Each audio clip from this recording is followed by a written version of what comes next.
What's up, Tube? Oh, it's been one of those days. It's been a few of those days. I should get my chat going up on the live feed so I can see what you guys are saying, even though no one's here yet. That's alright. Oh, hey, Justin's here. Wow, what's up? Stray Blasters is here. Jordan's here. Scott's here. Ah, you're all here, guys. I feel like I'm having like a bro down in my workshop, even though you guys aren't here. I'm angry and upset because of Gen 8 gearboxes, but I'll get to that later. Right now, what I want to talk about is my Mark 12. I love my Mark 12. I love it. This is my Mark 12. Mark 12 Mod 1-ish, kinda. It's a custom build that I built myself. There's a video. Go look it up. It's on YouTube. You're already halfway there. I really love this. I love this blaster, right? And no, it's not the Mark 18 stock. It's an M4A1 SHIMMIng receiver. In case you're wondering, I can back it back a bit so you can see the full thing. There we go. All right. I really love this blaster,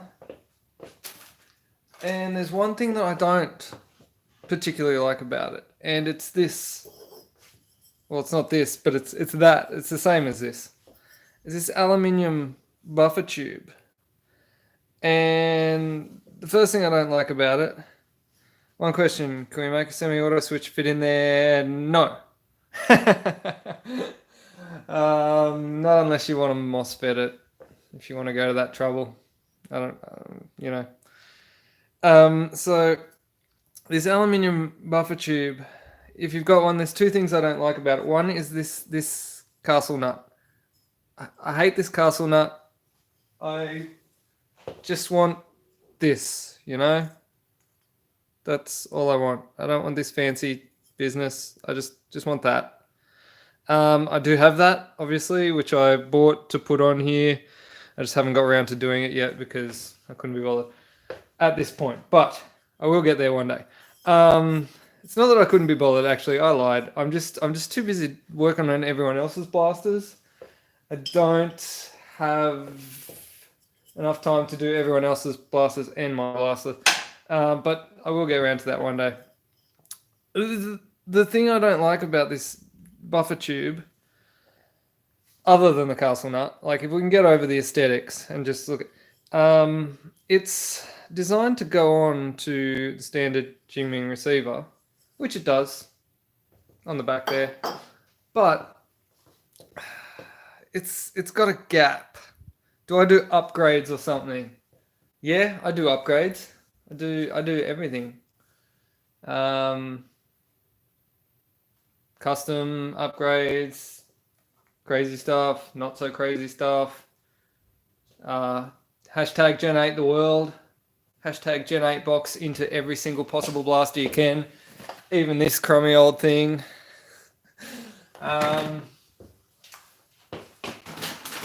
Probably going to whack a Gen 8 into this at some stage, just for shits and giggles. That's coming up later. Yeah, so Michael, you're already onto it. You beat me to it. I was getting there. I was just rambling for a bit. You beat me to it, but I was gonna get there. My biggest gripe about this is the gap here. I'm gonna have to disengage tripod so you can see it. It's not a massive thing, but it annoys me. There's a gap there, and you can see the grub screws in here, which are pushing up on it to keep it tight.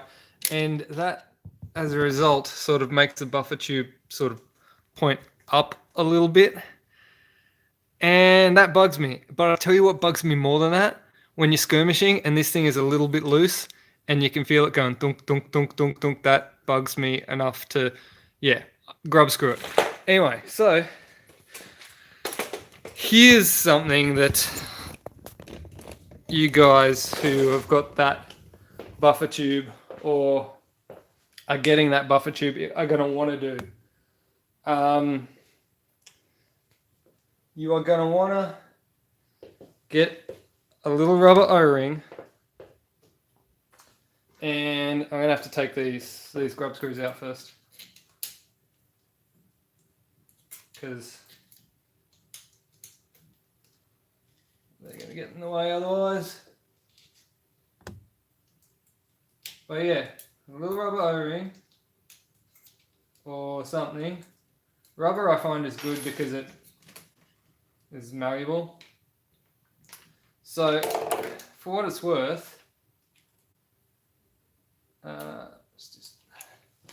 if you have the grub screws in there tightened,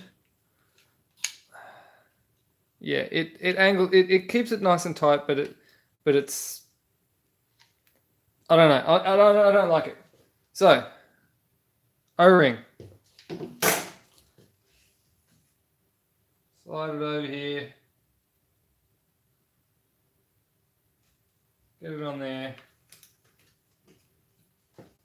and then that is going to make it nice and tight. And then you can do your grub screws up again, and then that'll be even better. So it's going to be quite a tight fit to get on now, but that's how we like it.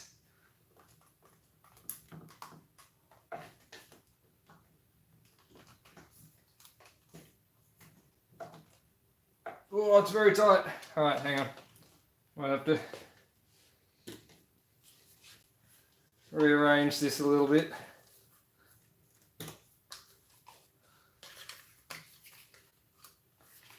Hey, maybe I should just work on my own blaster for a change. That's something different, isn't it?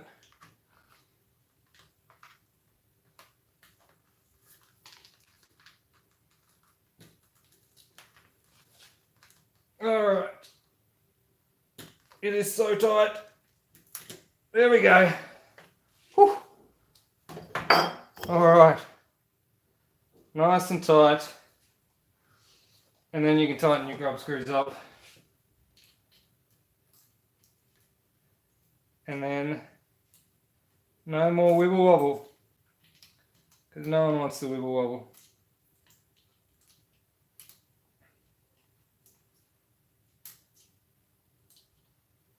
Flatten that orange bit out with some pliers. What orange bit?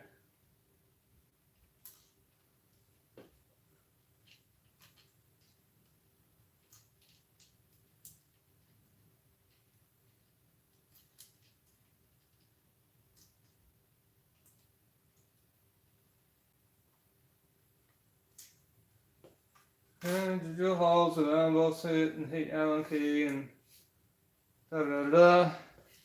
Alright, let me have a look at this.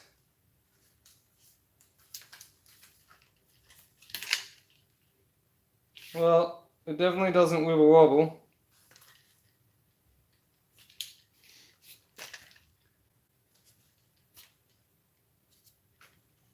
It's still got a gap though. Still not like super enthused about the gap. Can you see the gap?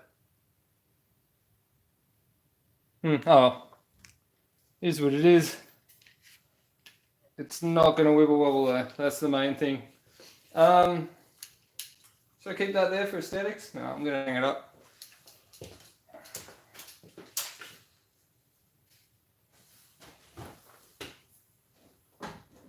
Alright. What else is going on here? Me being angry at Gen 8 boxes. Oh look, I'll do it again on this one.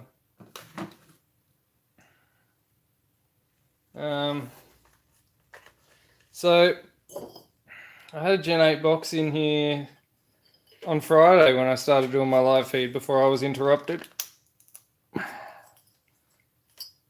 And it had some issues.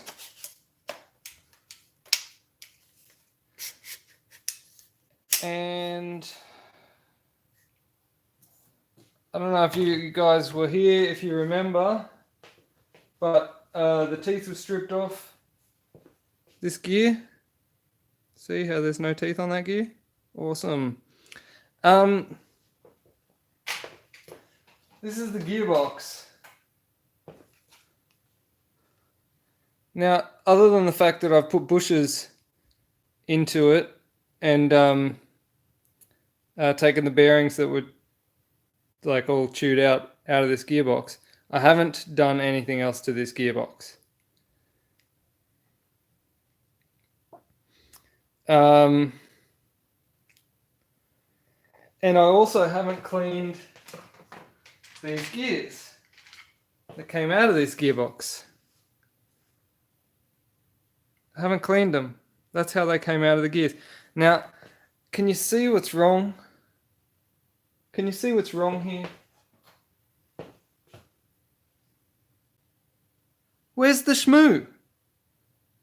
Usually, I touch a gearbox, my hands are just covered in grease and oil and gearbox shmoo, and there's none. This gearbox was completely dry, except for broken gear teeth attached to everything. There was no oil in this. There was no grease in this. There was like a tiny, you can see a tiny little bit along the tappet plate there. There was nothing. The person who built this gearbox, and like I call it an Agni gearbox, because like this was a good housing, you know. This is a good nozzle. This is a good cylinder. These were good gears. This was a good plunger. So it was an Agni box. All the gear and no idea. The person who built this, I mean, I feel sorry for the guy that owns it because he obviously paid a bit of money for this guy to build this gearbox, and he's completely got no idea. He's obviously just thrown a bunch of gears in there and said, yeah, she'll be right, mate. Fucking no gear, no oil. Don't worry about that. Who cares? And then shipped it out to him and probably charged him some ridiculous amount for it. And then he sends it to me because it's completely fucked. And now,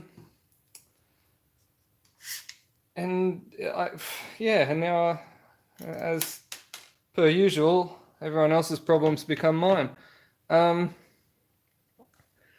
But I did. No, it's not another Beast Pro. But part of the reason I'm angry is because I actually just finished the other Beast Pro. It's still on my desk. That other Beast Pro. I'll get to that one. Oh, believe me, I'll get to that one. So this is annoying. The Allen key can't rotate around because of the buffer tube. Yeah, so it was assembled by a guy on Facebook, and I don't know if I should say his name or not, because I don't really want to start any beef. But I looked at his Facebook page, and it looks like he does some pretty good stuff, you know, like you look at all his like pictures. There's some, you know, pretty sweet looking blasters on there.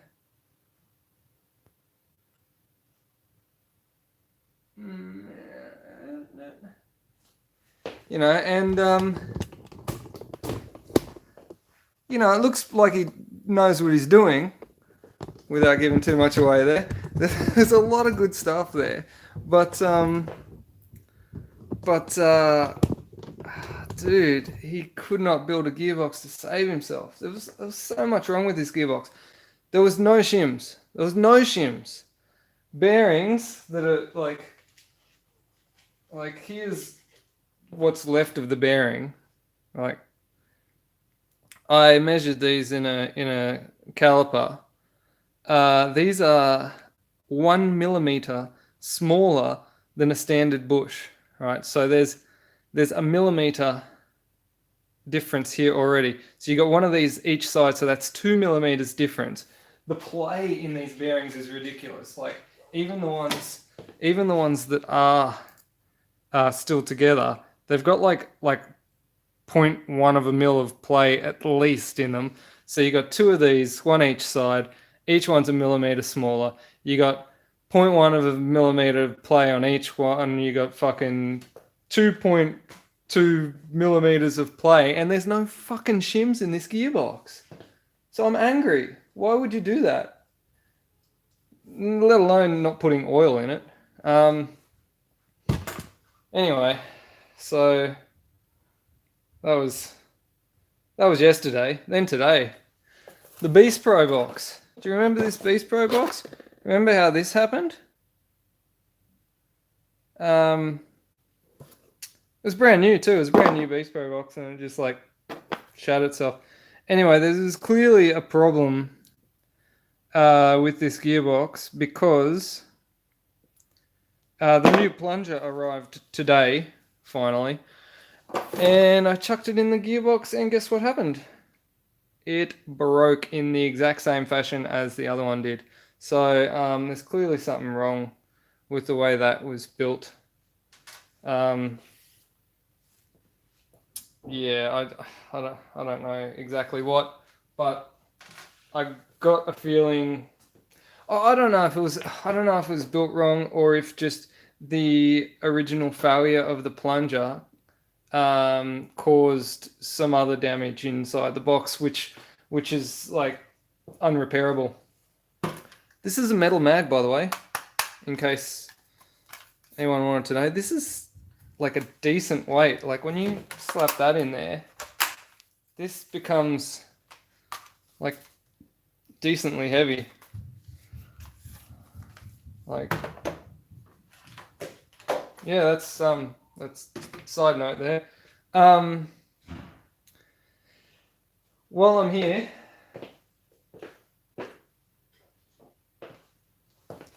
Wells gearbox. Do these live feeds get saved? Maybe. Wells gearbox from the Wells M4. I got that one pushing out 360 FPS the other day, and someone's mentioned to me that that this spring retainer is really do the mags feed better than standard? I don't know. I haven't actually used that. It's the first time I've actually seen one because I can't afford to buy blasters myself. I just have to fix everyone else's who can afford them. But so these spring retainers in here, I've been told, are weak. And it does make sense because I pulled this apart in the video and I didn't say anything in the video because I wasn't sure because it's not a Gen 8, you know, like so I'm not super familiar with it, but I'll show you this. I'll pop it out. Bear with me while I get my ridiculously large 8mm Allen key. Alright, so 8mm Allen key in the back, and she should pop out. Okay, now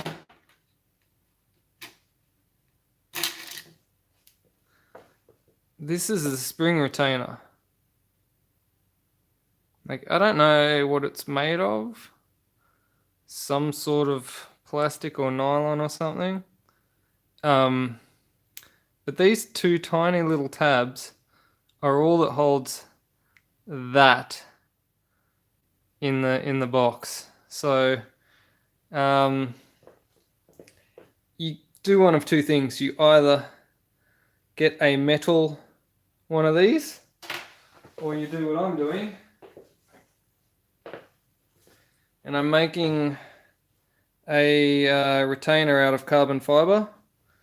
So this should go something like this, and then once that's in the gearbox, that's going to sit in the back there, and so any force up against this, so that this little carbon fiber disc here. How cool is carbon fiber, by the way? How cool is that? It's probably one of the coolest things on earth. So that little disc is actually going to go on the back there, which will be like a shim, the thickness of the back of this. Let me show you how this will go. That's the other thing, like with this AEG style thing. I'm not used to this happening. Look, that's just unusual to me. I'm used to the Gen 8 stuff that just sort of pops in and like you rotate it and it stays there. Okay, so I digress. This little carbon fiber piece is going to sit in there, so that brings it up flush. And then I'm going to glue that to there. And so that little carbon fiber piece will sit in the back there. And this piece is designed to fit perfectly in there like that. So any force of the spring will be distributed directly back into this piece of carbon fiber, which will then distribute directly into the receiver. So any forces will be taken up directly by this strong part of the receiver, as opposed to this weak part of this spring retainer. Yeah, I know you could just buy a metal one, but A, I don't have time to wait, and B, how cool is carbon fiber? How cool is it? All right. Where are we?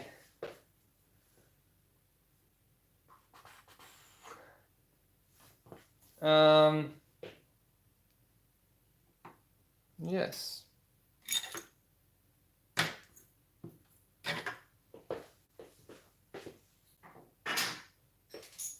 So I still haven't managed to get the grub screws into the back of this buffer tube yet.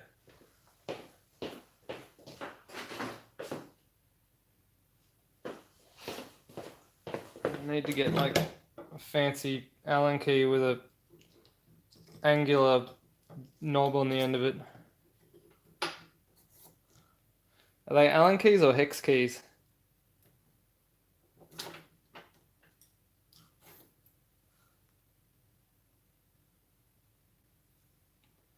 What is it? 2 millimeters?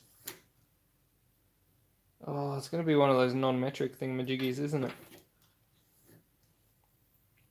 Less than 2.5 millimeters. I'm going to have to get a imperial one.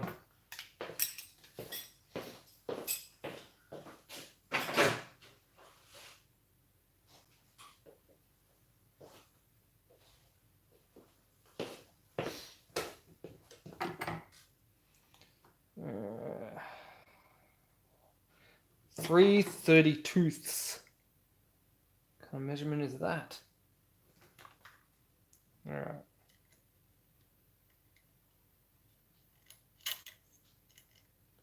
I'm doing this off camera. Sorry, guys.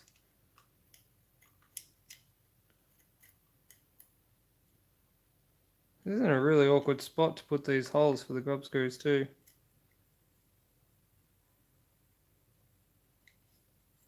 Like, why would I put them there? I guess that's the only place I can put them. Makes sense. Maybe if this stock was off.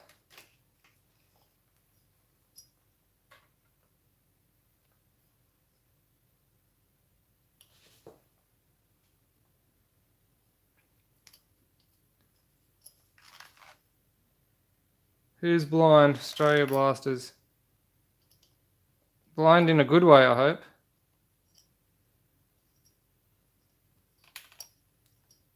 I can't get these grub screws in for the life of me.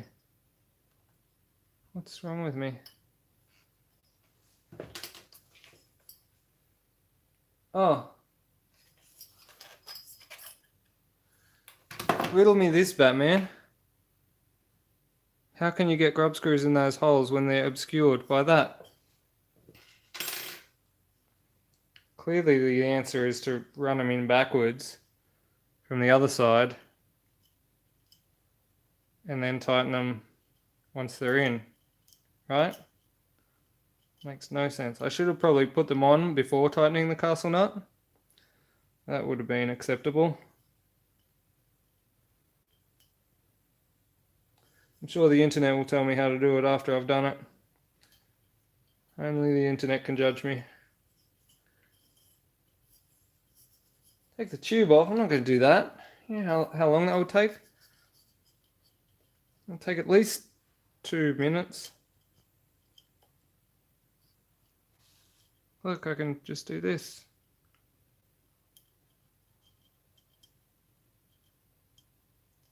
This is so much easier and more entertaining. And then I can run the key in from this side. And run them back.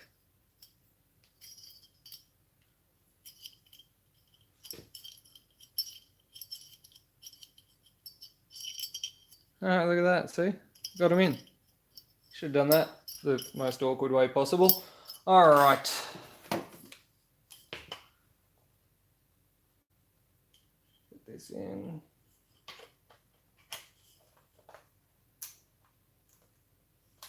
Do you reckon this will have any like detrimental effects to the blaster over time from using an aluminium tube on a plastic blaster? I reckon it may.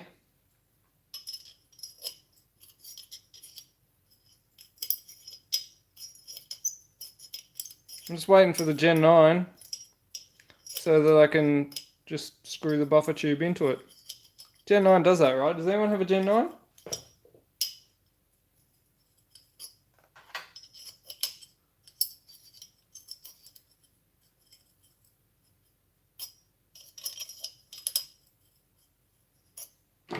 Oh, see, it's still got that nasty gap.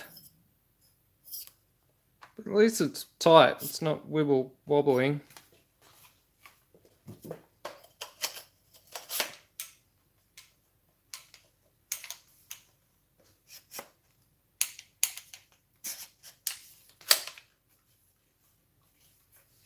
Alright, that's cool. This would look real cool with a red aluminium barrel, wouldn't it? It's a shame. I'm not going to do that because the gearbox in this has got to come out.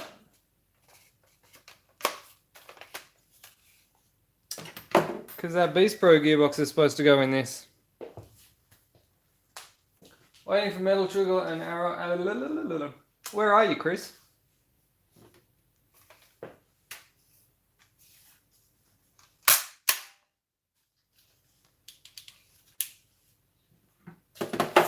What's this? Oh, silencer. Allen keys. What else is in there? More Allen keys. I need like a separate bin for all the Allen keys I get for every single part that I buy.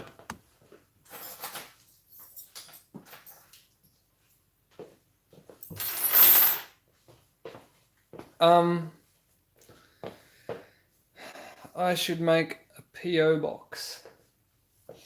I should.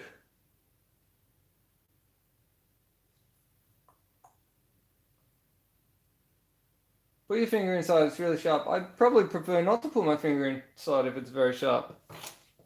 So, okay, what is this? Clearly it's a silencer. Suppressor. But how does it work?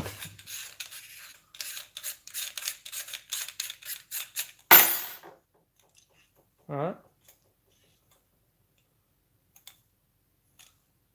Let's pick one of my mini Allen keys up and tighten this grub screw. Oh, alright, okay, so there's a grub screw. Obviously there's some sort of barrel.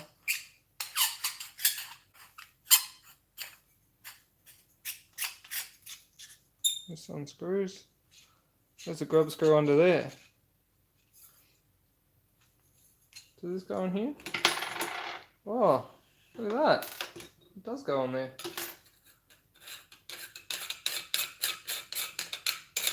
Not quite right though. There's something's missing from this equation. I don't know what it is.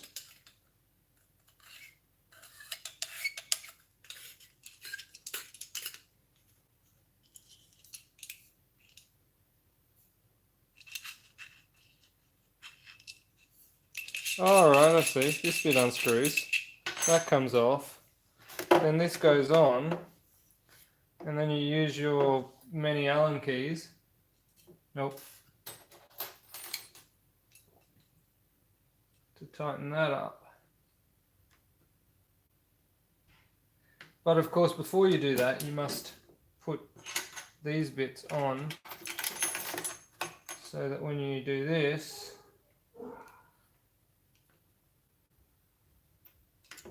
you can put these back on and then screw them back up again. There we go. That's kind of cool looking. Alright, that can go on the wall.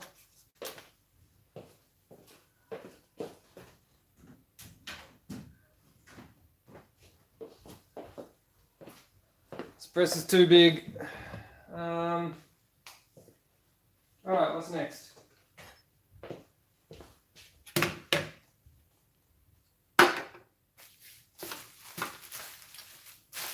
All these plastic bags.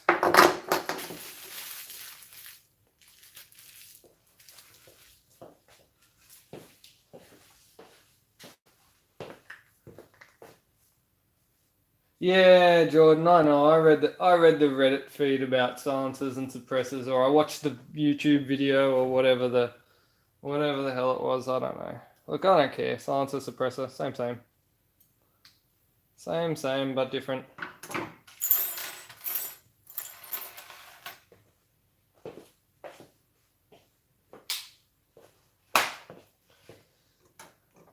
All right. Send you Allen key. Yeah. 29 on tonight. Graham. 29 on tonight. Oh, 29 people on. Yeah, sweet as. There's 30 now. Let's call it a can. Yeah, can't go wrong there. Call it a can. Just send printed memes. Alright. Just going to do a bit of dremeling on this.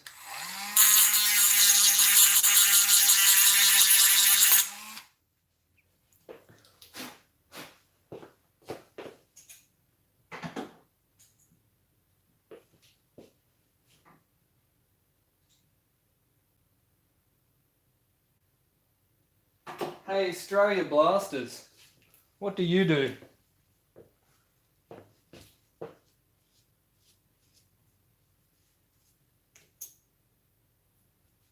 Shim video, please. Shim video.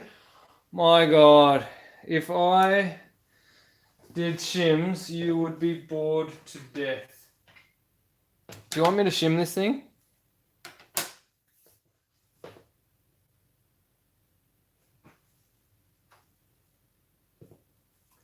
What do you do? Oh, well, your name is Australia Blasters, which implies that you are in Australia and you have blasters. So do you like do skirmishes, or do you build blasters, or what do you do?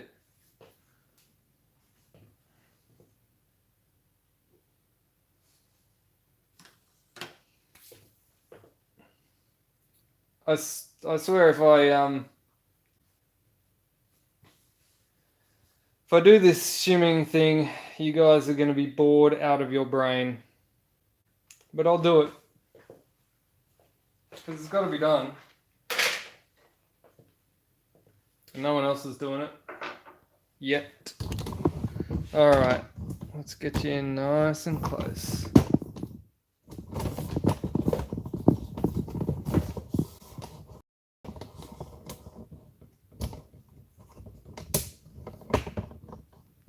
Oh, I'll tell you stories. Don't worry about that. I'll tell you stories about all the... Get all the bits. You get all the bits. Want to make... What? Hang on, wait. I'm confused. I'm having trouble following the chat and doing a shim job at the same time. Shim job.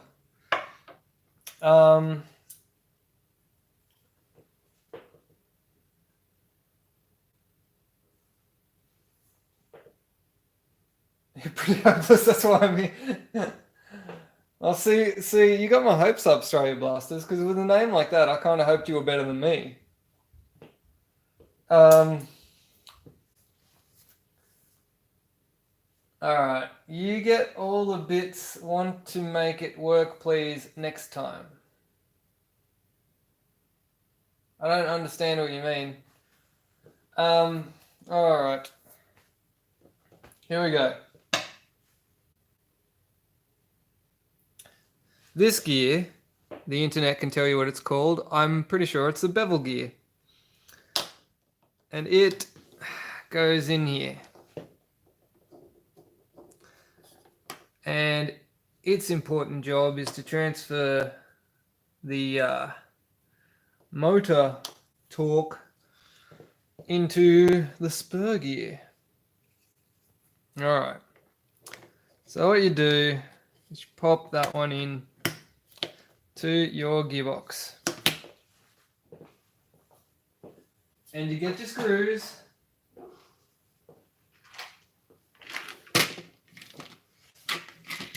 And then you do all your screws up in your gearbox. I'm not going to do them all up because ain't nobody got time for that. But I will do the three main ones. I'll do that one. I'll do that one. And I'll do that one.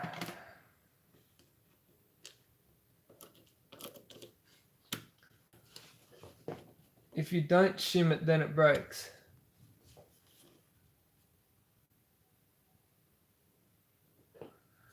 What is shimming, Australia Blasters? Well, I'm glad you asked, because that's what we're here to find out. Alright, now, we're going to need some additional light for this. Now, see the gear in there? I tell you what, it's a lot harder to shim these stupid nylon boxes because you can't see through them and they don't have access holes.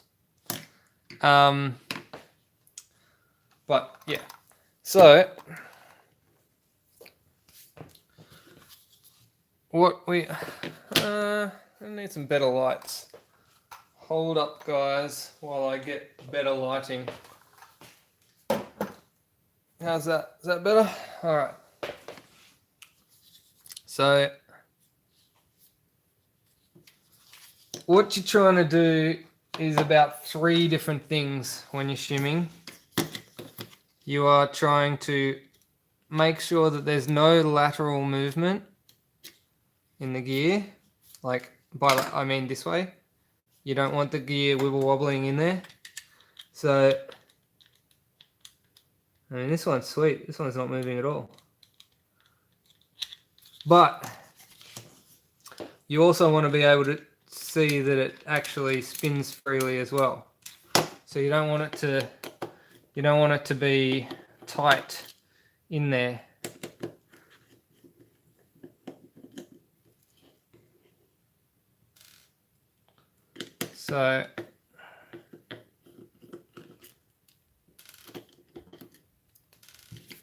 So you want this thing to be able to spin around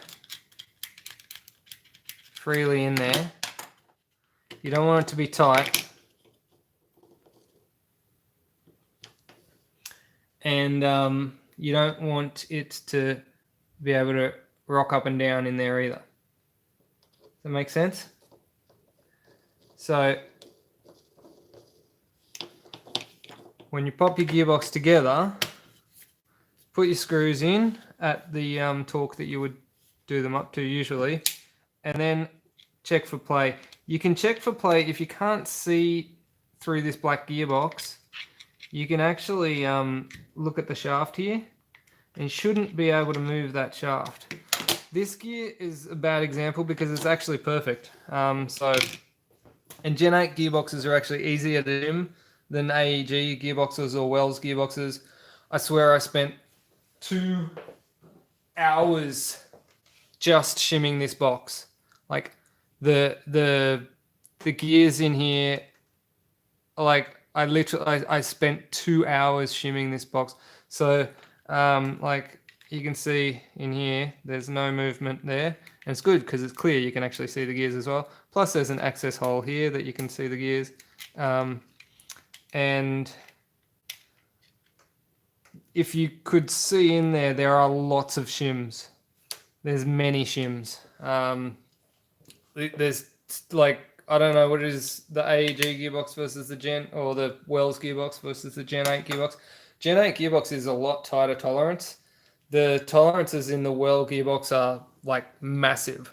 Like you could fit a lot. Yeah, there was when I put the gears into this gearbox, they were just flopping around like nobody's business. You need shims in these Wells gearboxes. The Gen 8 gearboxes, and touching wood, you can sometimes get away without them, but it's always best to check.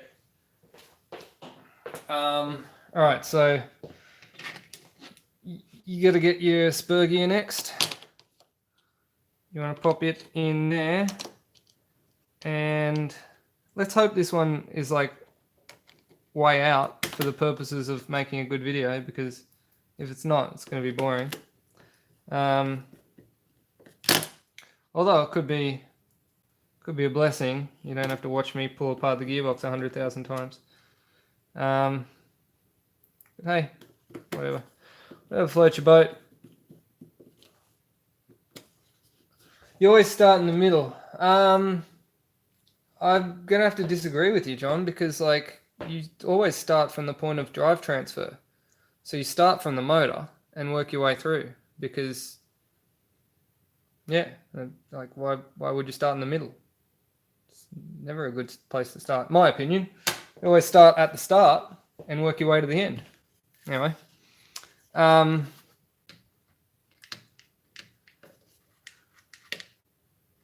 so what you got to do is stick your pinky finger down in here, and then check the clearances in there. It's not a real good way for me to show this on video, like especially when the case is actually black. It's hard to see, but you want to make sure that your gears are all spinning freely. Can you see that in there?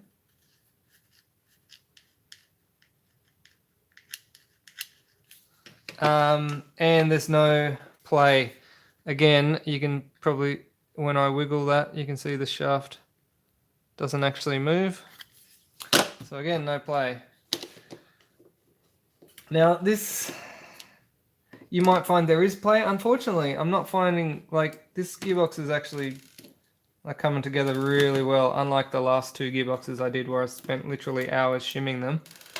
This one's just like straight up, bam, done. Okay, so I've already got 0.3 mil shim on that bush for this next one, and on the bottom there is some sort of plastic shim that came with the GEARBOX box. And yeah, so unfortunately this has been working out real well, but I'm going to take those shims out so that I can show you what happens when you've got bad shimming, because otherwise this boring is kind of pointless, isn't it? Boring video is pointless. Okay. So next, your sector gear. Now I always find the sector gear tends to crash on the spur gear if you don't have shims in it, which is and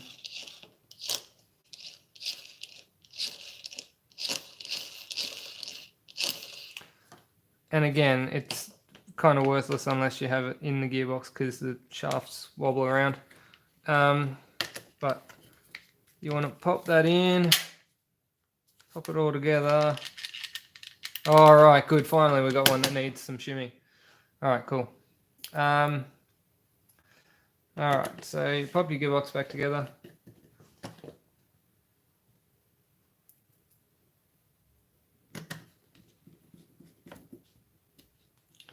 Now, first thing you want to check is your lateral play.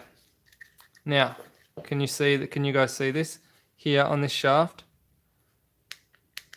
Can you see how much play it's got?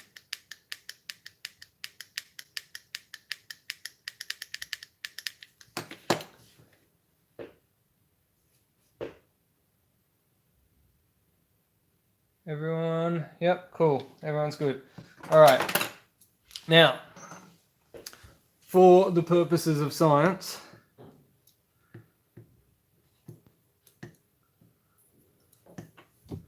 I am going to measure the play. Now, all right. So you guys can see I'm zeroed. Now I'm going to push the gear up. So there is 0.39 of a millimeter of play. So guess what? I get a shim.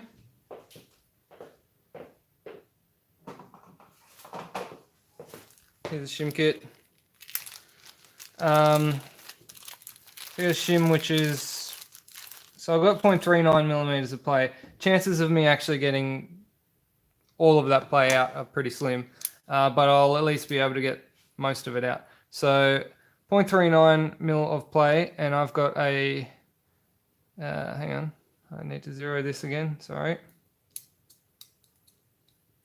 All right, so I've got a shim, which is 0.3. So there's my 0.3 shim.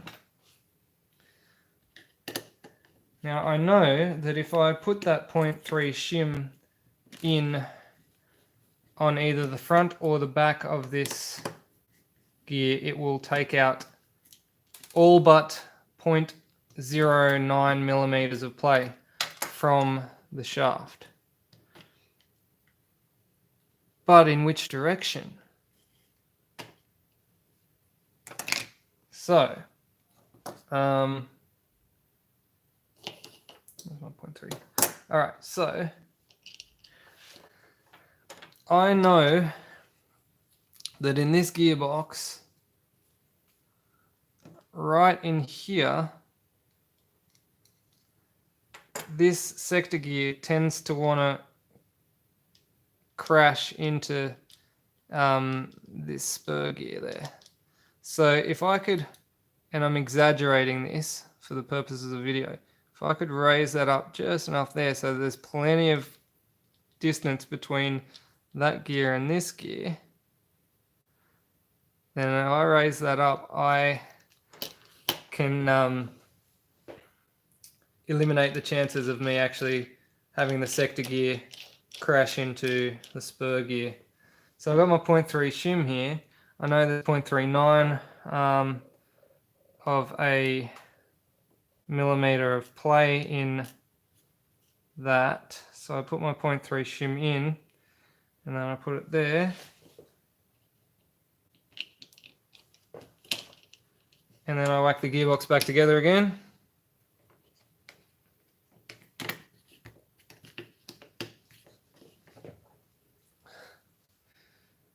Now, I told you this was going to be boring.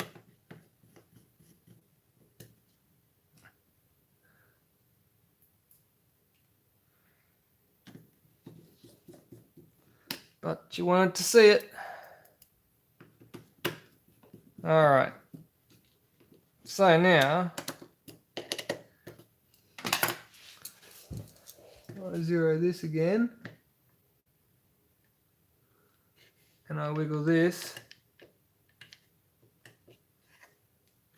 Who's a fucking genius who can tell me how much play is in this? Because I've told you. So there was 0.39, and then I put a 0.3 shim in there. Guess how much play is left? 0.09 of a millimeter. See, mathematics. Fuck, works for something. Yeah, everyone got it. Everyone got it. Give yourselves all a pat on the back. You did real good. All right, now if I stick my hand in there.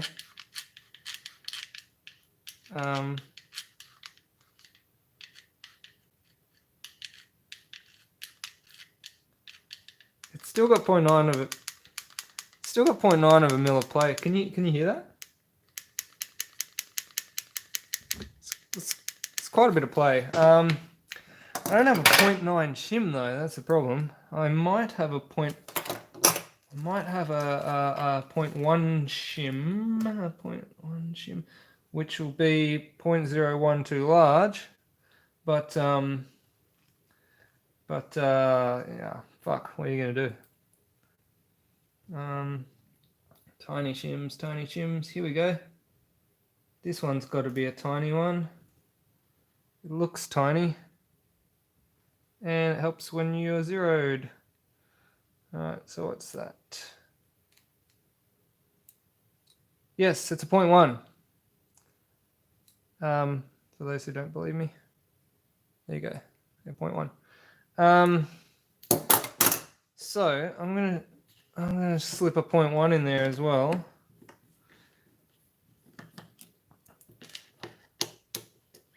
Now, should I do it top or bottom, guys? What do you reckon?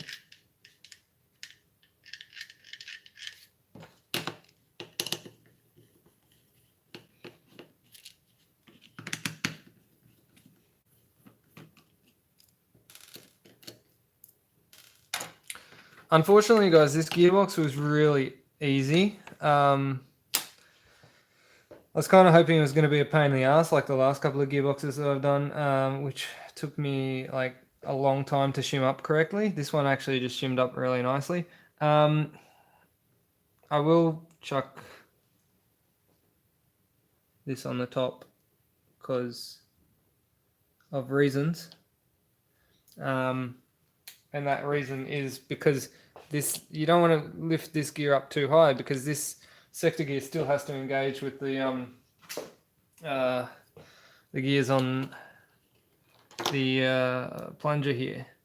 So you want this gear to engage nicely with that, and if you push this one up too high, then you only sort of end up engaging with half of the gear, and then you end up wearing like half of this. It's not good. You don't want that. So you want to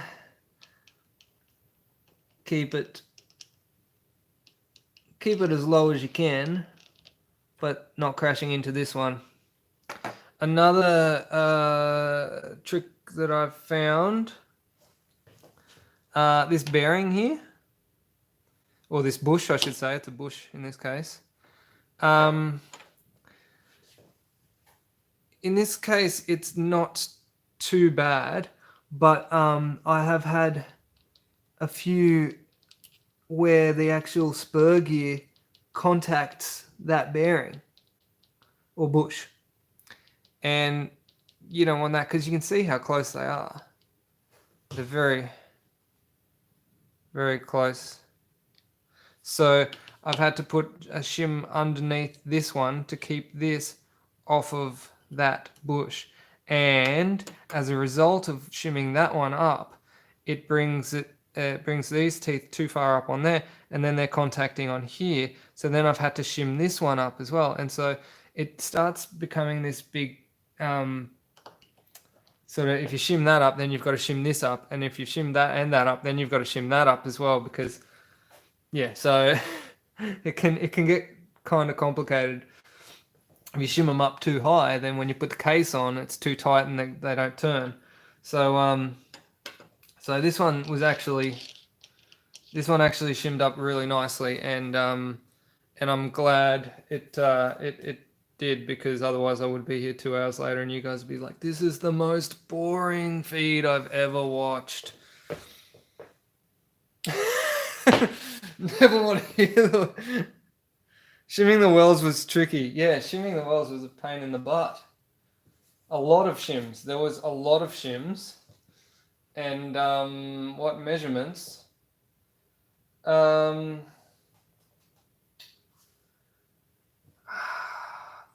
I can't remember. I'm sorry. There was a lot of shims. That's one thing I can remember. Like I don't. Can we do some sort of weird Inception type thing where I show you my own YouTube video from you watching my YouTube? Is that going to work? Can I do that? Let's give it a show.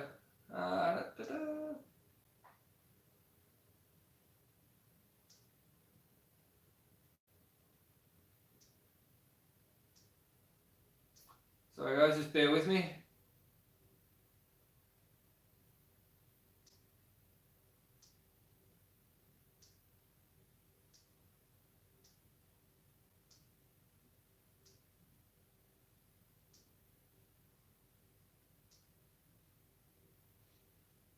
All right, let's see if this will work.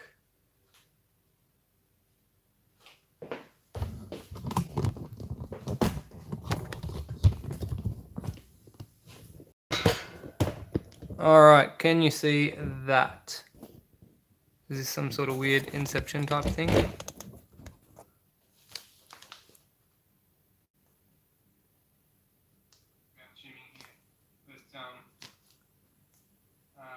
you're going to do this kit, you are going to need 5 shims, because this is why.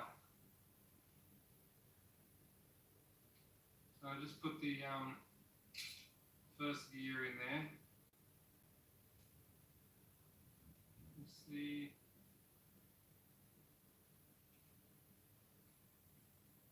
You see how much play is in that? It's so much.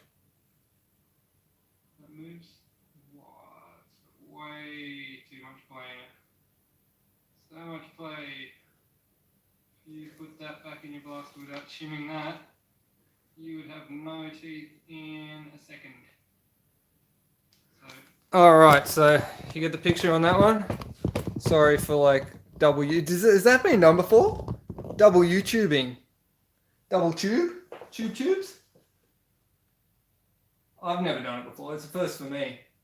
Ooh, did it feel good? I hope so. No. Where are we? Where are we? Oh, delay. Okay, mute that. Cool. Where was I? Doing the wells upgrade from last year. What connector type do you run on upgraded LiPo batteries? Guess what? I run the standard connector type. This one. It's a JXT or a JST or whatever, that one. I just do that. See? That's what I do.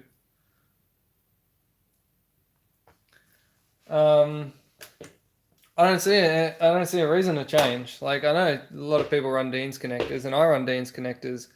I run Dean's connectors on my skateboards, and there's a reason for that. It's because my skateboards have. Let's talk skateboards.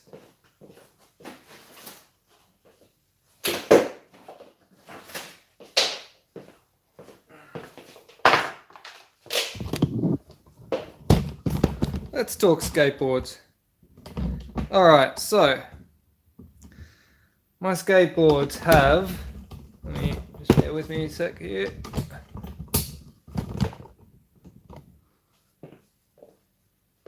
2 2000 watt motors, 2 150 amp speed controllers. These things can pull up to 60 amps on, any given day. And there's a reason why I'm running wire like this, which is, I think it's 10 gauge. 10 gauge wire, because this thing pulls a lot of current.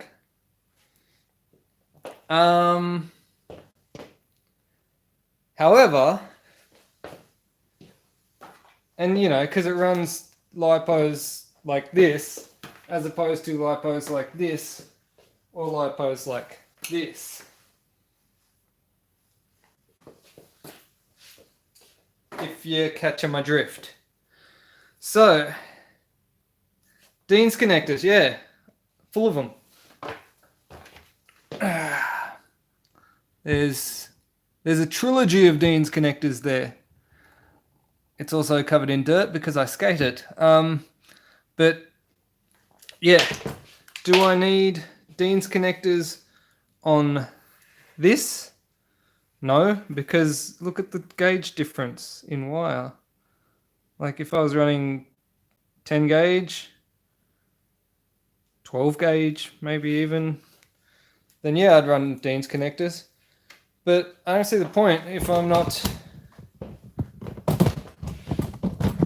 running like ridiculous current. Like, how do I charge him? What do you mean, how do I charge him? I charge him in the same way everyone charges them, with the balance port.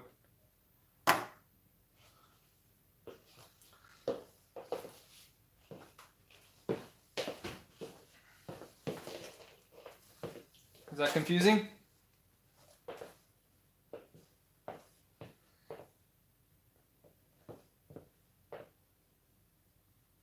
Make up a cable for your charger so she fits. Yeah. Or you could just like do what I do if you've got like multiple. No, don't do this. Don't do what Donnie Don't does. Okay, don't do this. So I've got this, just like alligator clips, and then I can just change it to whatever plug I want. But don't do that because, you could potentially get arcing between those, and no one wants that. Don't do what Donnie Don't does. You do only need to plug in the balance port for charging, just so you know. Like if you've got a B3, you can just where's that lipo I had a second ago? Yeah, got a B3. You get your lipo. Just go chuck that in there. Apparently 2 of these cells are not good and 1 is, or something. Yeah, there you go. Anyway, so you just plug it in and it charges.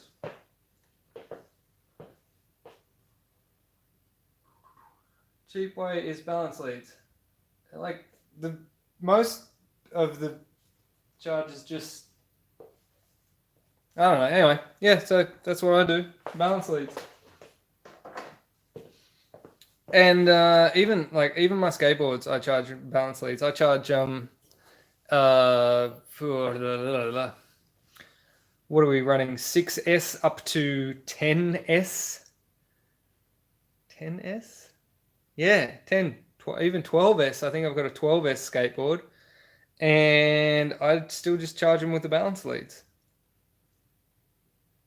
Yeah, okay. Yeah, valid point. If you've got a B6, you do have to plug in both. And here's the solution, right? So you get, this is a 6S balance lead for what it's worth. You just do this, you strip bare 2 of the leads like that, and then you just get your alligator leads and clamp them on the appropriate positive and negative like that. So then you can just use that to charge through the balance. V6 SkyMax IMAX don't come with JST discharge leads. Make your own, or yeah, just do something like that and use the little alligator clips to do that. That works.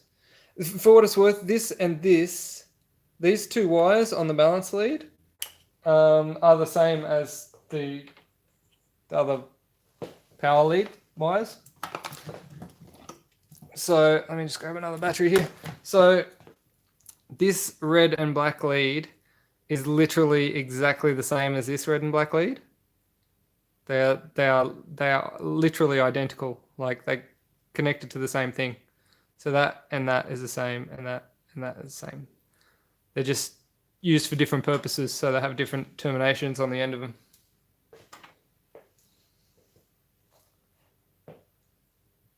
Any downsides to using balance only? No, absolutely none, because of what I just said. They are exactly the same.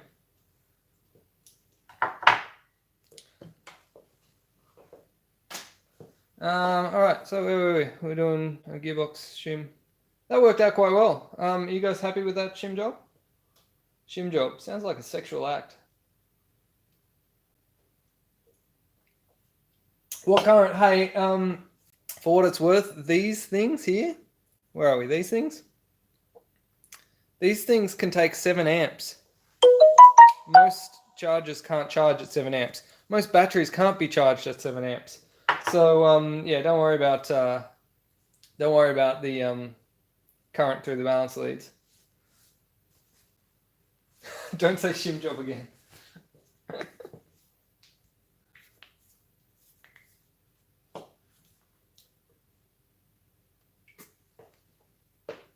All right, benefits or downsides of oh, you really want to poke the bear, don't you?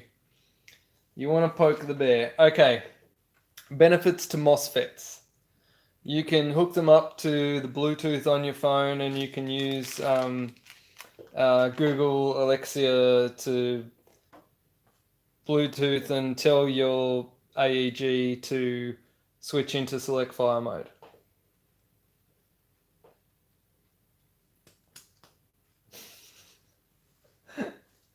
That's the benefits. Okay, so the benefits are you can program them. That is it. Oh, and they also handle like up to 50 amps. That's a benefit. Most FETs will handle well, depending on the FET, but like I don't know. Like I've got a FET here. It's just a STD6 one. But can we look at it? It's not a fancy fucking programmable Bluetoothable bloody. It is a FET though. A FET being a field effect transistor, a MOSFET being a metal oxide semiconductor field effect transistor. Just in case you were wondering. No one was though. I didn't so much mention that it would benefit. Yeah, okay, I did. I might have.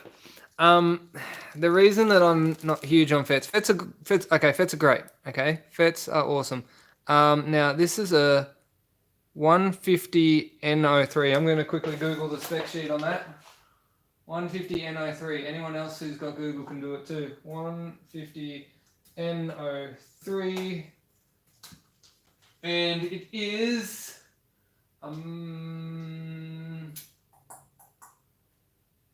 power transistor. Yes, thank you.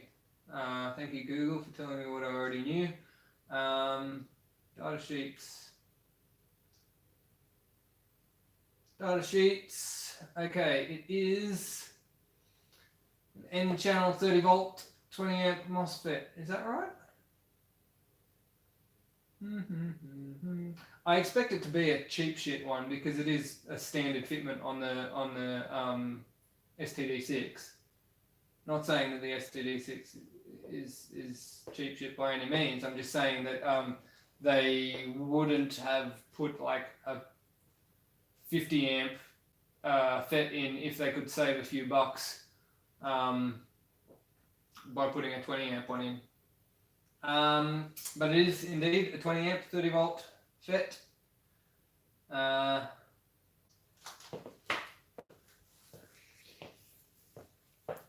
lipo cutout. Fuck it. No one cares about lipo cutout. Everyone cares about lipo cutout. Generally, you can feel lipos when they're like, okay, lipo safety is a real thing. You don't want to mess around with lipos. They can start fires. It's a real thing. However, I mean, I've been riding skateboards with like things like this strapped underneath them for years now, and I'll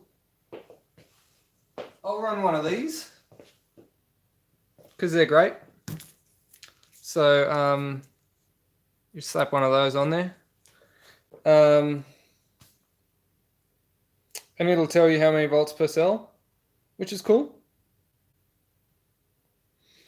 However, with your blaster, once you drop down to 3 volts per cell, you will know about it because it just won't fire anymore. So, I mean, you can... Yeah, 4.8. So that's cool. You can tell. You can tell. Look, the trick is, if the thing starts to slow down, if your fire rate starts slowing down slower than it normally would, stop. That's all it comes down to. Like, if once fire rate starts slowing down, stop and change your battery. Don't keep going until the thing's just completely fucking dead and won't run anymore, because that's how you break down your lipos. And if you can get your head around that concept, then you don't need a low voltage lipo protection. You just need to know that when you hear it slowing down, it's over. Change it. People are like a bit, I don't know. People and batteries don't really, I don't know. People just don't know their batteries very well, and the problem is with lipos, they fall off. It's not a problem. It's just like the characteristics of the lipo. They'll stay at this voltage for a long time, and then they'll just go like that. And you'll find, I think, it's about this point here is 3.6 volts.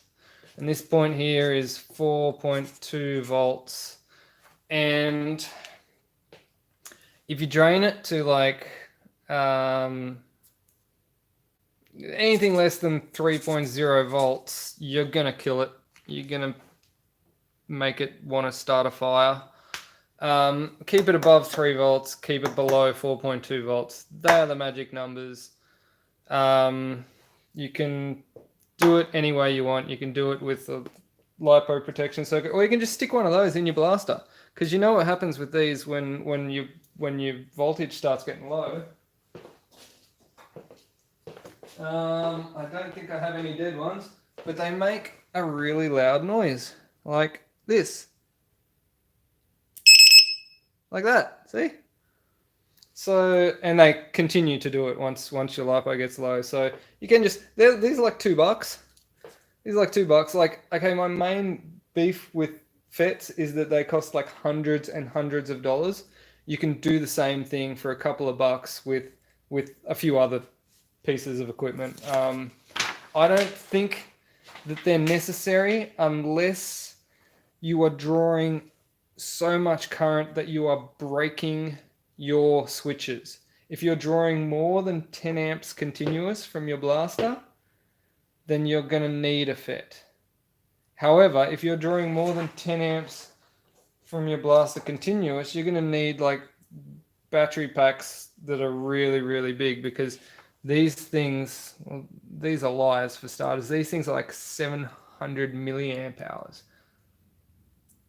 So these would, like, if you were drawing 10 amps, these would last like a mag. You get a mag out of each battery. All right, where are we? What's next?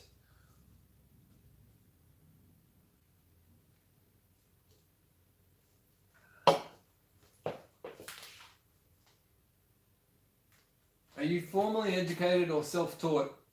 I was discussing this with Scott the other day.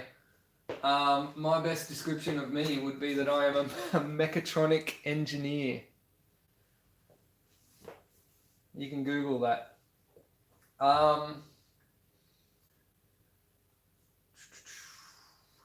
Where are we? Don't get me wrong. FETs are great. I like to rant about FETs. They're great, but my biggest gripe about FETs is people buy them because they think they need them, but they don't really need them. Like if you've got a stock, if you just got like I don't know a stock M4A1, you don't need a FET. You know what I mean? If you're destroying your trigger contacts, particularly if you've got a well M4, because these things work differently to a Jingming. They actually work by when you push the trigger down, it literally jams a piece of metal into another piece of metal there. And I mean, that's a effective switch, because that's what a switch is. That's what I would call a knife switch.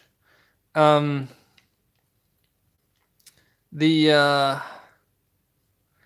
looks thick and it looks like it can handle some large amount of current. So, I don't know what the current rating on that actual switch is, because it's not a manufactured switch. If you've got like a Jingming, like you can just grab the switch here and just look at the side of it. See, this is how a Jingming switches. It goes like this. It doesn't have one of those type. It's got this.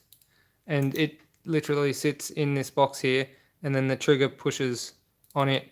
And this is 6 amps. Can you see that? I don't know if I'm going to focus on it, but it does say 6 amps on it. 6 amps. If that fails and that dies for whatever reason, you can get one of these, which is exactly the same thing. It fits in the same holes. I think it does. It should, because it's the same form factor. Yes, it fits in the same holes. However, you may notice the tabs here are a bit bigger, and it does say 10.1 amps on it. Oh, you can read that. 10.1 amps.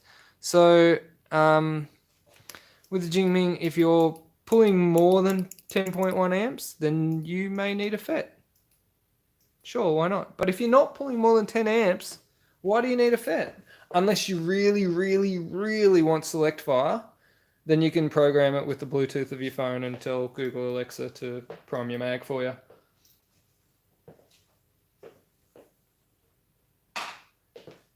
All right. I think I'm gonna call it quits for tonight. It's been fun. I don't know. Was like unless you guys, I was just bored tonight, so I just thought I'd live stream, because the other night I tried, and then my daughter kicked off, and I had to run upstairs, and she was supposed to be asleep, but anyway, ump video tomorrow. We can do that. Show us your car, please. What do you know? What? You want to see my car?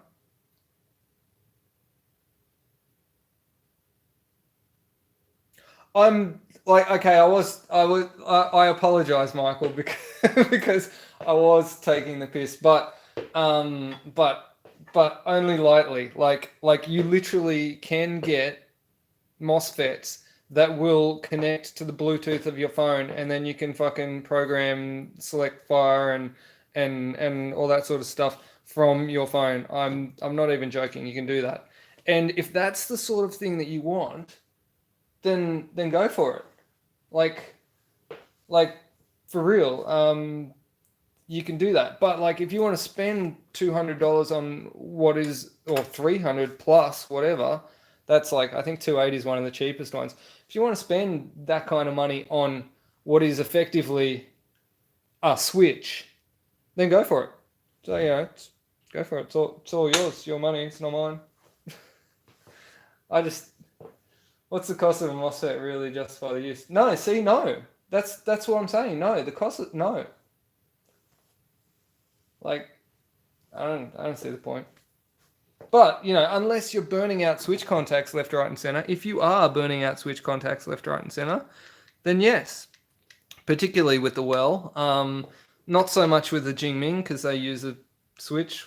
Although, having, like, you can put a 10 amp switch in that. Put the Gen 8 in the MA5C. How much will it cost? I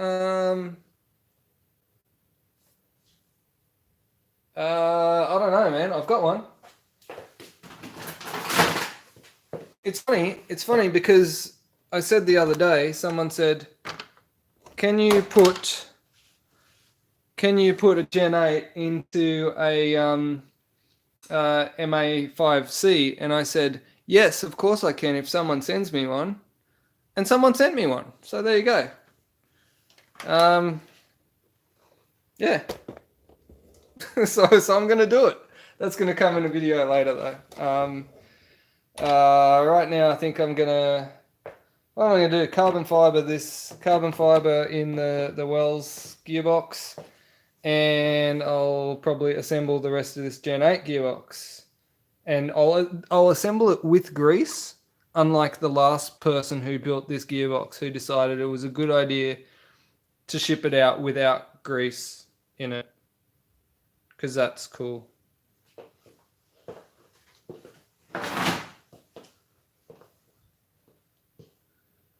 Do you think Gen 8s are going to be forgotten history as we standardize? Hashtag Gen 8 the world. No, I think Gen 8's got its place, man. Like, I've messed around with this Wells gearbox enough to know that I don't like it as much as the Gen 8. And what's with this fucking blue wire? What is with this? This thing annoys me to no end. I had to actually hot glue it here and then run it up here and resolder it on because it was so poorly soldered on that it broke off. And then it just runs down here through the middle of the gearbox and gets in the way of the motor when you put it in. When will I do the MA5C? I don't know, man. I've got it now, so it's going to happen. It's just a matter of time. I just got to do it. Like the Gen 8 is it's a good box, man. It's straight to the point. Like, the tolerances in the Gen 8 box are so much better than the tolerances in this.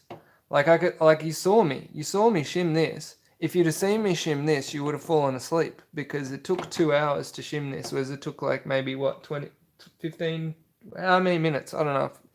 Next to no time to shim this, whereas this thing was like literally 2 hours to shim. The Gen 8 is simple. It doesn't have fancy mechanisms like all this complications in here. This has got so many complications. It's got your complications for your select fire. It's got the complications for like the mag wire running through the middle of the thing there. And hey, what's the story with mag priming on these? Because apparently you're supposed to be able to select halfway between the yeah, I could not get it to work for the life of me. Yeah, I don't know. I couldn't work that. I don't know how that works. Anyway, closer to semi than safe for magpie. Dude, I tried everything and I could not get it to work. Like, I moved it a millimeter away from safe, and then I couldn't pull the trigger, and then I moved it like another like millimeter and I couldn't pull the trigger. Then I moved it another millimeter and I could pull the trigger and it fired. So like I don't know. as soon as this thing, like, yeah, here, I'll show you. I was like this. I'm like, no trigger, no trigger, no trigger, no trigger, no trigger, firing. Yeah, I don't know.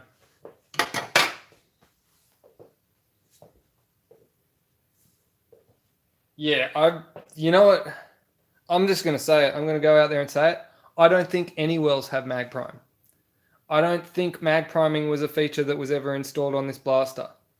I think some wells, just through poor quality control, have had this contact not quite bent up enough, and by using some sort of exploit in the actual slider, people are able to get it to mag prime because it runs the mag motor before it actually starts running the main motor.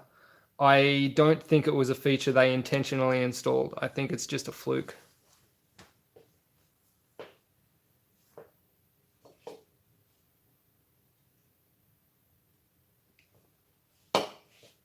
All right. I guess I'll put this one together, eh? While I'm here, might as well. Just gonna have a plunger, I guess.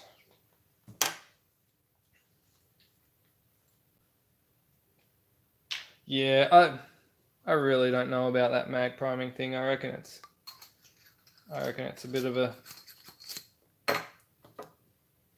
I don't think it's actually a thing.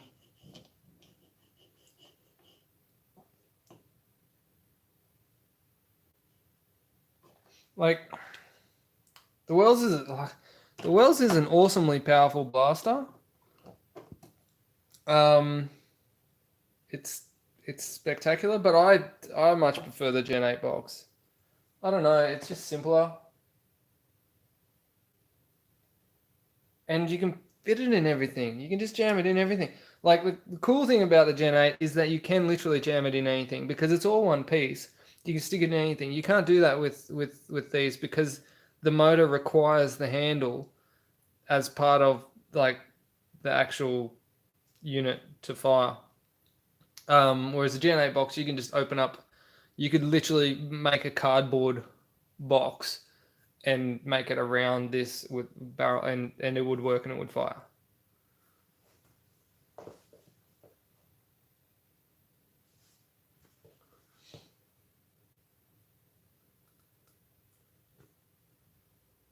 Did I happen to get more? No, I didn't. I only got one. But let me show it to you guys while I'm here. This is awesome. It's come in its own fucking Pelican case.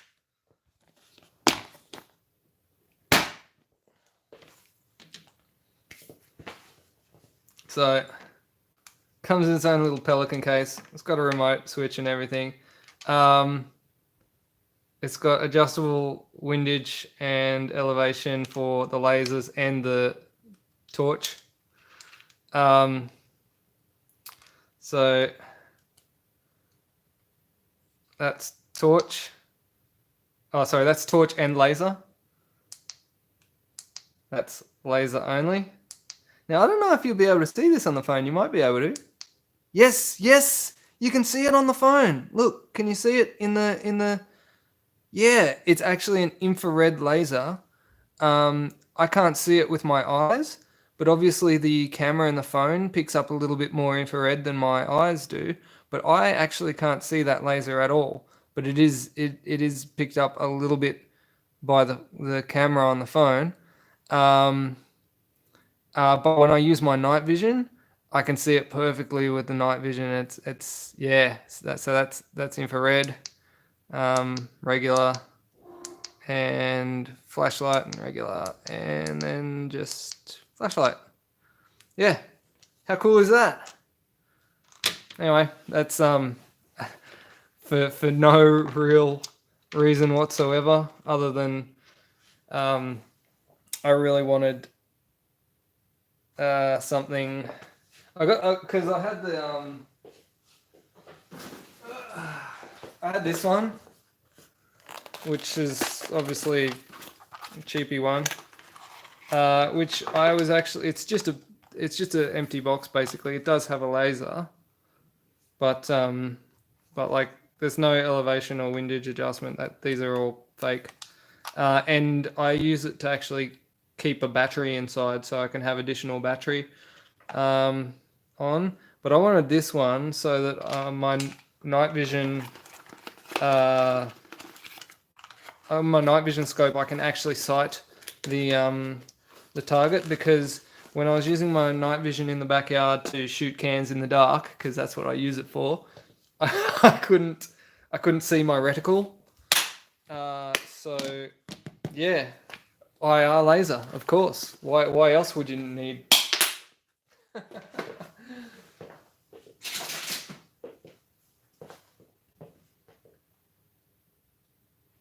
Use plastic super glue on the Velcro. The standard sticky stuff is shit.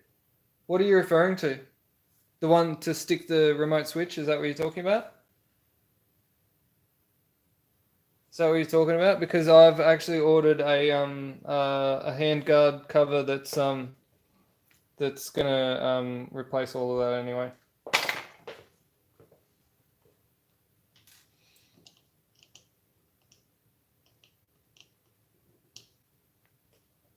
Yeah. So I'm gonna replace all that anyway. So it's gonna be all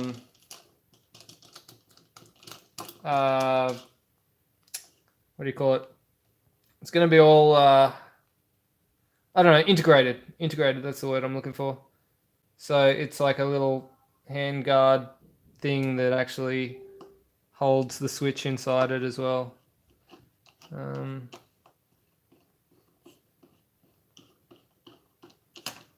That's pretty cool.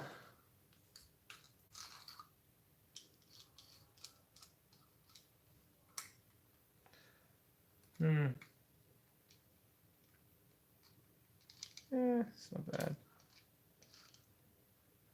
Angle of engagement is not great, but you know.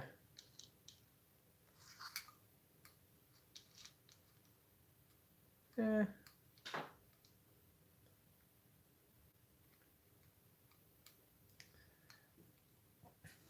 Wonder if we could get some sort of foam pad in there. It's certainly a lot better than the fucking angle of engagement on this thing. Yeah, how's that? Angle of engagement. Beast Pro.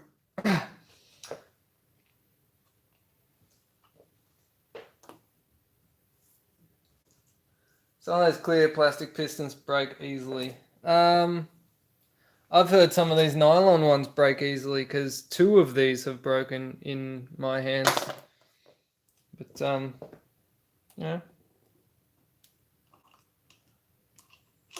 I'm sure everything breaks under the right amount of stress.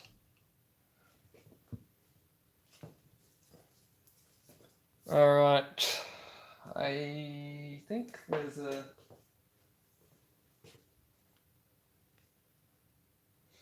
2 springs for this. I don't know which one to put in.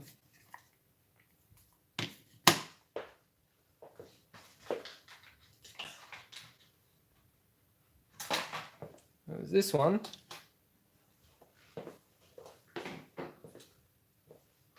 And there's this one. Does anyone notice what I've done wrong yet? No one's calling out. No one's calling me out. I haven't put the tapper plate in, just in case anyone noticed that. I don't know. I'll probably dyno these springs and see what's up with them.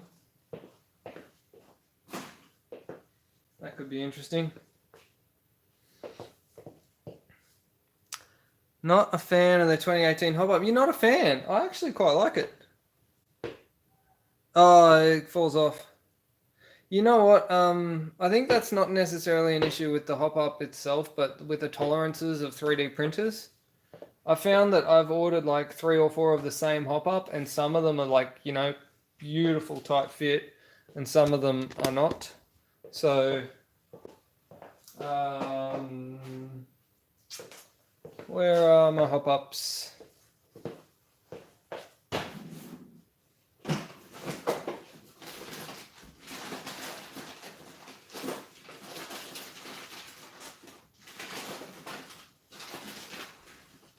I don't know where they are, but hey, Smooth Dog, are you gonna come around and get this mag pouch or what?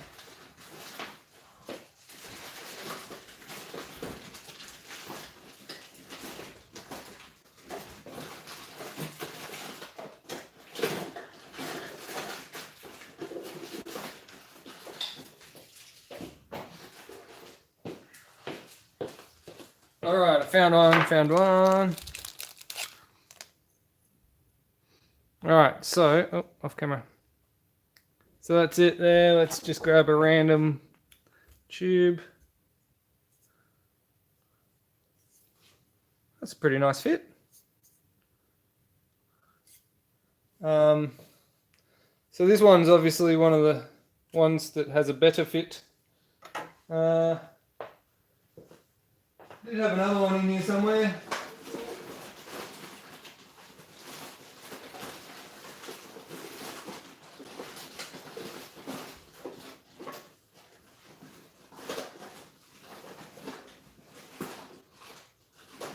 Oh, I can't find it and couldn't be bothered looking.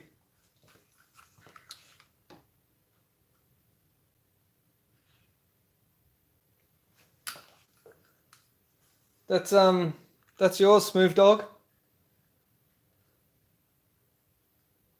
Come get it.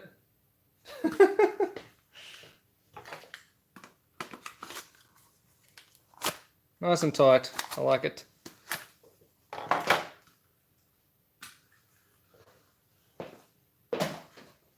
Oh, and also another tangent, guys. If you are looking for CR123A batteries for your PEC 15s or this cool little flashlight that I have, Bunnings have them, but you really have to search for them because I found these ones. Oh, and they're cheap. They're like it's like $14 for 6 of them. So I mean, I know sometimes they're like $10 each, but oh yeah, that's good. You get nail aisle, the nail aisle with the screws and nails, not in the battery section. Nails. Do Woolies actually have them? Because I looked, dude. I went looking today.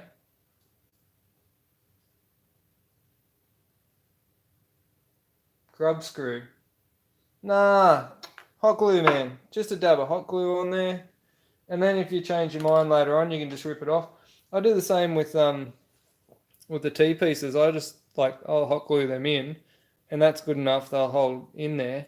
But then later on, like if I decide I want to change my barrel for whatever reason, I can just heat it up and rip it out, or just rip it out. It'll probably just come off anyway with enough force. But it's enough to just hold it on there if you want it on there for a bit, but then you can take it off when you want to. Because, you got to take it off every time you want to lap your barrel. Huh?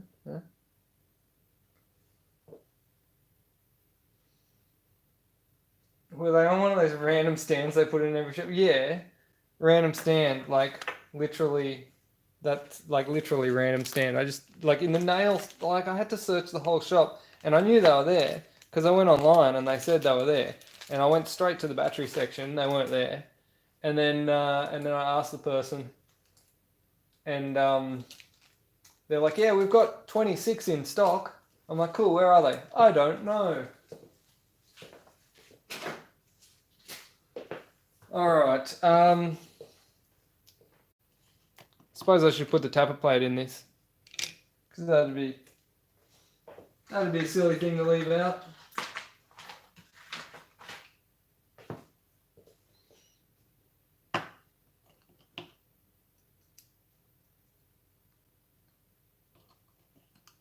Incidentally, the tapper plate is the only part of this gearbox that received grease when it was built by whomever built it. Not mentioning any names.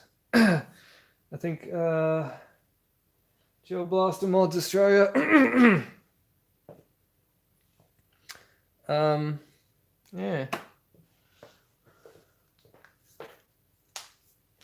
Hot glue gun in the world. Yes.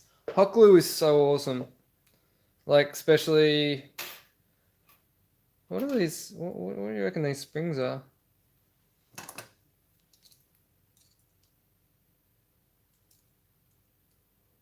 Oh, guys. They're both 1.3 millimeters, so they must be the same. Fuck, I hate that measurement. Alright. Need a return spring.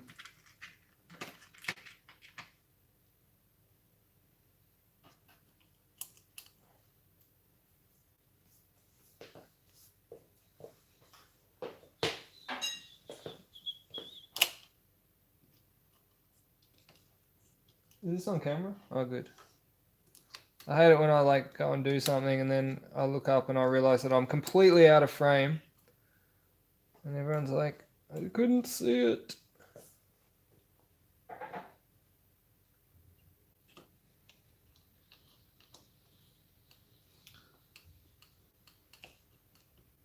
Now, I assume this plunger is going to need the second half of this to actually sit correctly because it doesn't seem to want to sit real good there. Well, grease me up, woman.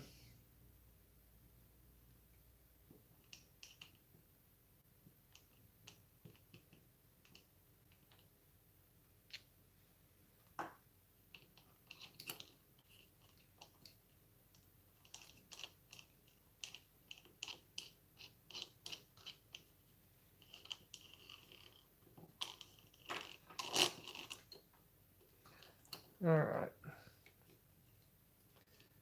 Now,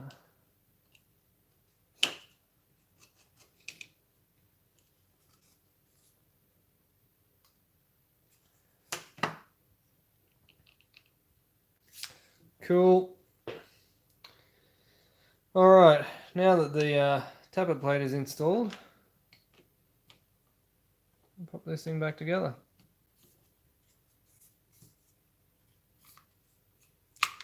Now don't forget to lube your shaft and put it in the hole.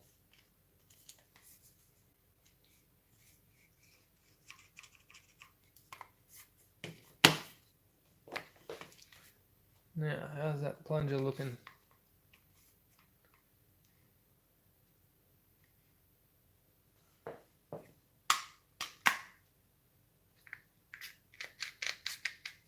Alright, seems good.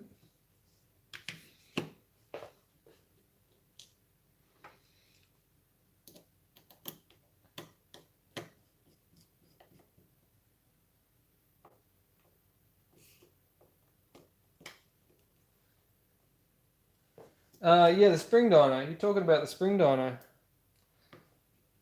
Yeah, I got it here. It's become a permanent fixture now.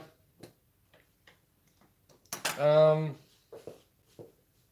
you want me to dyno these springs? I'll do it. I'll do it. Believe me, I'll do it. Yep, someone's messaging me. Much love.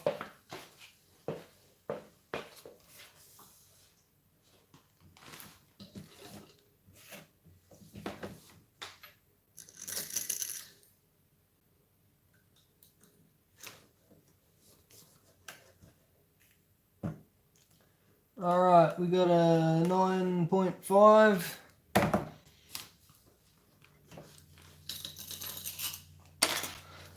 Sorry, in front of the camera.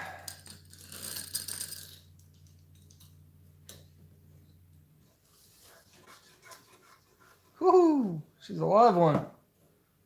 And a 11. No prizes for guessing which one's going to get more FPS.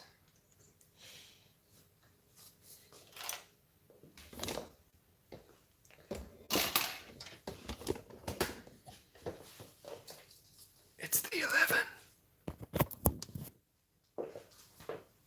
All right. What time is it? It's 10:16, 10:15. All right. I'm going to wrap this up, guys. Let's put the screws back into this box. This has got a metal spring retainer for what it's worth. That's got to be worth some bonus points, right?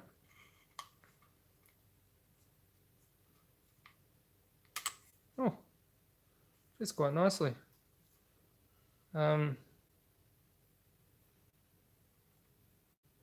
Must be some sort of specialist service tool to remove it. Is that what this is? I don't know. All right, cool. I'm just going to whack these screws back in, and then I'm going to call it a night. I'll see you next time. I've chatted for long enough. I don't want to get unequal spring there. Oh, because unequal spring's easier on the gearbox.